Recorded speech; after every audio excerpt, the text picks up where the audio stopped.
Seth Rollins just threw away his sling in a backstage video that has the entire wrestling world in absolute chaos, and what this means for WWE's immediate future is so massive that company officials are reportedly scrambling to completely restructure their next 3 months of programming. If you think this is just another injury recovery update, if you believe Seth returning is simply business as usual, you're about to discover that the Architect's comeback is happening months ahead of schedule in a way that nobody saw coming, and WWE's medical team is reportedly furious that Seth is pushing his return against their explicit recommendations. And if you click away before I reveal the exact match WWE has secretly been planning for Seth's return, a match so dangerous given his injury that doctors have allegedly threatened to quit if WWE allows it to happen, you'll miss the bombshell that proves Seth Rollins is willing to permanently destroy his body for one more moment of glory. The Architect is coming back, and he's doing it on his timeline regardless of what doctors, trainers, or WWE management thinks is safe. Let me break down the absolute insanity of what's happening, because this isn't a normal injury recovery story. This is Seth Rollins essentially going into business for himself, risking permanent damage to his body, and forcing WWE's hand to either clear him or publicly acknowledge they can't control their own talent.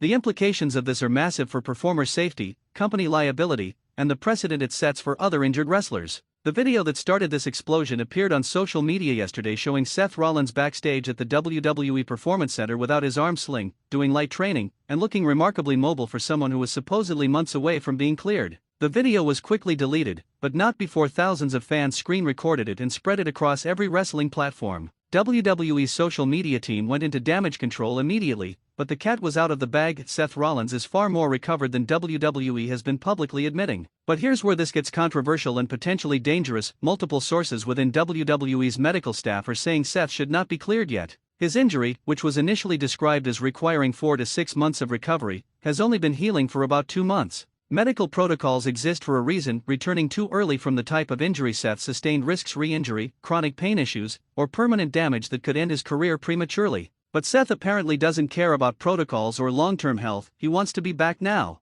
The backstage drama this is creating is explosive because you have WWE management caught between competing interests. On one hand, they desperately want Seth back because ratings have noticeably declined without him, merchandise sales are down, and their main event scene lacks the star power that Seth provides. On the other hand, clearing Seth before he's medically ready opens WWE up to massive liability if he gets re-injured, potential lawsuits, workers' compensation issues, and public relations nightmares about prioritizing profit over performer safety. WWE's medical team has reportedly drawn a line in the sand, telling management that if Seth is cleared before receiving full medical clearance through proper protocols, several doctors will resign in protest. These are the same medical professionals who've been praised for their conservative approach to injuries, who've kept wrestlers out longer than they wanted to ensure full recovery, who've built WWE's reputation for taking performer health seriously. Them threatening to quit is unprecedented and shows how serious the disagreement is over Seth's return timeline. But Seth Rollins being Seth Rollins, he's apparently found loopholes and ways around WWE's medical staff. Sources say Seth has been working with outside doctors and physical therapists who are willing to clear him and provide documentation that he's ready to return. These aren't WWE-employed medical professionals who answer to the company. These are independent doctors that Seth is paying privately who are giving him the clearance WWE's medical team won't provide. It's a brilliant but dangerous strategy that puts WWE in an impossible position. The legal implications are what's keeping WWE's executives up at night. If WWE officially clears Seth and he gets re-injured, they're liable. But if WWE doesn't clear Seth and he goes public saying he's medically fit but the company won't let him work, WWE looks like they're holding him back for business reasons rather than medical ones. And if Seth works while technically not cleared and gets injured, the lawsuit potential is massive. Every option has serious downsides for WWE from a legal and PR perspective. Triple H, now running WWE's creative, is reportedly caught in the middle of this nightmare scenario. He wants Seth back from a creative standpoint. There are huge money matches waiting for Seth, storylines that need him, a Royal Rumble coming up that would benefit enormously from his participation. But as someone who's also dealing with long-term effects of his own wrestling injuries,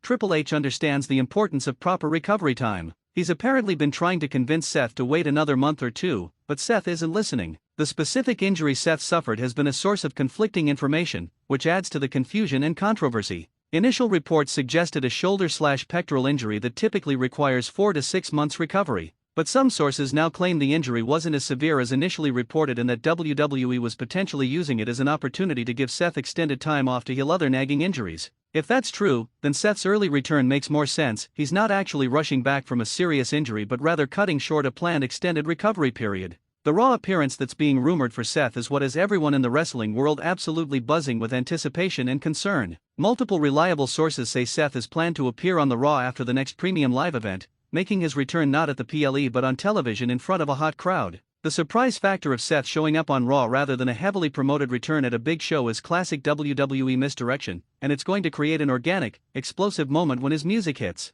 But the match they're reportedly planning for Seth's actual in-ring return is where this gets insane and potentially reckless. According to backstage sources, WWE wants Seth's first match back to be against Bronson Reed, the 300-plus pound monster who's been destroying everyone on Raw with devastating power moves and his signature tsunami splash that's legitimately injured multiple wrestlers. Having Seth return from injury against possibly the most dangerous opponent on the roster is either incredibly stupid or incredibly brilliant depending on your perspective. The storytelling logic actually makes sense for why they'd book Seth against Bronson. Reed has been destroying fan favorites and establishing himself as an unstoppable monster heel. Seth returning and standing up to Reed would be the ultimate babyface move and immediately position Seth as a courageous hero willing to face anyone regardless of the danger. The match would have built-in drama because everyone watching will be legitimately worried about Seth's recently injured body taking those devastating power moves from a man the size of Bronson Reed. But the medical perspective makes this booking absolutely terrifying. Seth's injury was to his upper body, shoulder, pectoral area, the exact areas that would take the most punishment from Bronson Reed's offense. Reed's tsunami splash has caused legitimate injuries to healthy wrestlers. Asking Seth to take that move while still recovering is potentially reckless to the point of negligence. WWE's medical staff has reportedly told management this is a terrible idea, but business pressures are apparently overriding medical caution. The fan reaction to Seth potentially returning has been mixed in fascinating ways that reveal the wrestling community's conflicting values. One faction is absolutely hyped, treating this like Christmas came early, excited to have one of WWE's best performers back in action and creating great television. They view Seth's determination to return as admirable toughness and dedication to the fans who want to see him perform. The other faction is angry and concerned, viewing Seth's early return as reckless and WWE's apparent willingness to clear him as putting profit over safety. These fans point to the long list of wrestlers whose careers were shortened or ended because they returned from injury too quickly: Edge, Daniel Bryan, the first time, Stone Cold Steve Austin, and countless others who pushed through injuries and paid the price with their long-term health. They're begging Seth to prioritize his future over short-term glory.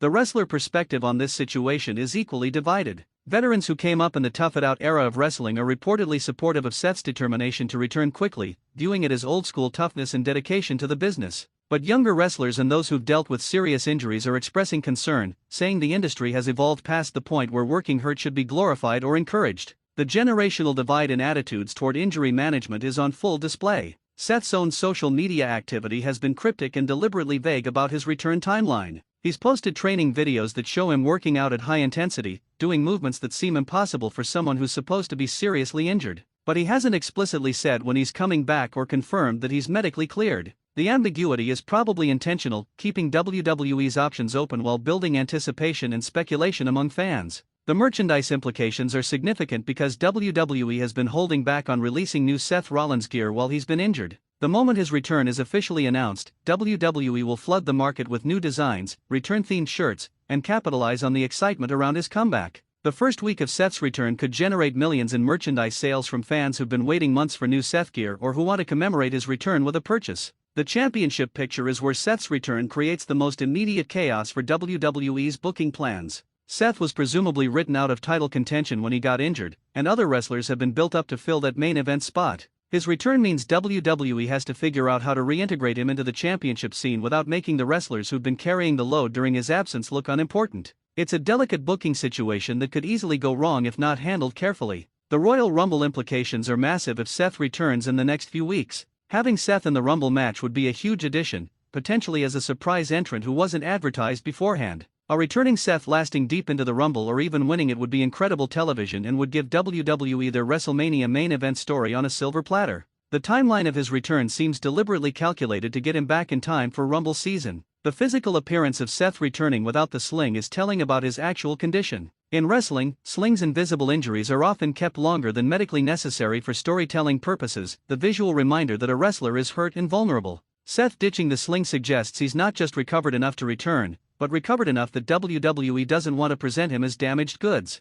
He's coming back as Seth Rollins the badass, not Seth Rollins the injured guy hoping to survive. The training footage that's leaked shows Seth doing movements that are remarkably advanced for someone supposedly still recovering. We're talking about full range of motion exercises, explosive movements, high-intensity conditioning work that would be impossible if his injury was still significantly limiting him. Either Seth has had the most miraculous recovery in wrestling history, or the injury was never as serious as WWE publicly claimed, or Seth is being reckless and training beyond what his body can handle. The backstage political implications are fascinating because Seth's return potentially disrupts several ongoing storylines and pushes. Wrestlers who've been elevated during Seth's absence might suddenly find themselves back in Seth's shadow. Feuds that were being built might get scrapped or reprioritized to accommodate Seth's return. The entire pecking order of Raw's main event scene could shift overnight when the architect walks back through that curtain. WWE's television ratings and advertising implications are what's driving the business pressure to get Seth back ASAP. Raw's numbers have been solid but not spectacular during Seth's absence. Networks and advertisers who expect certain star power and ratings are probably putting pressure on WWE to get their top stars back on television. Seth's return will generate a ratings spike that WWE can sell to advertisers and use to justify higher ad rates going forward. The international markets are clamoring for Seth's return because he's particularly popular in certain territories. Social media engagement from international fans has been asking constantly when Seth is coming back. His return opens up opportunities for international tours, special appearances, and content that performs well in WWE's growth markets. The global business case for getting Seth back is compelling from WWE's expansion strategy perspective. The long-term career implications for Seth are what should concern him most but seemingly don't. If he returns too early and re-injures himself, he could miss WrestleMania, the biggest payday and platform of the year. He could develop chronic issues that plague him for the rest of his career. He could have his career shortened by years because of decisions he makes in his 30s. The short-term gain of returning a few months early could cost him years of earning potential and quality of life down the road. The WWE medical staff's threat to resign is the nuclear option that shows how seriously they view this situation. These aren't people threatening to quit lightly, they're medical professionals with careers and reputations to protect. If Seth gets cleared and immediately re-injured, their professional credibility is damaged. They're essentially saying they'd rather quit than be complicit in what they view as an unsafe decision. That's a massive statement about the severity of their concerns. So here's what I absolutely need from you right now because this conversation is critical for performer safety across wrestling. Is Seth Rollins being reckless by returning early or is he being admirably tough? Should WWE clear him if their medical staff says he's not ready? Is the Bronson Reed match an insane booking decision? Drop your most honest takes in the comments because this isn't just about Seth, it's about whether we as fans should celebrate wrestlers working hurt or demand better safety protocols. Smash that like button if you're excited for Seth's return but concerned about his safety. Subscribe to WrestlingNewsCC and turn on notifications because we're going to cover every development in Seth's return situation and whether WWE makes the right call for his long-term health. Seth Rollins is coming back. His medical clearance is controversial. The match they're planning is dangerous. WWE is caught between business needs and safety concerns. And we're about to find out whether Seth's determination is admirable courage or reckless disregard for his own future. The architect is building his return, but the foundation might not be stable enough to support what he's trying to construct. This is going to be intense, controversial, and potentially dangerous. And every wrestling fan has an opinion on whether this is the right move.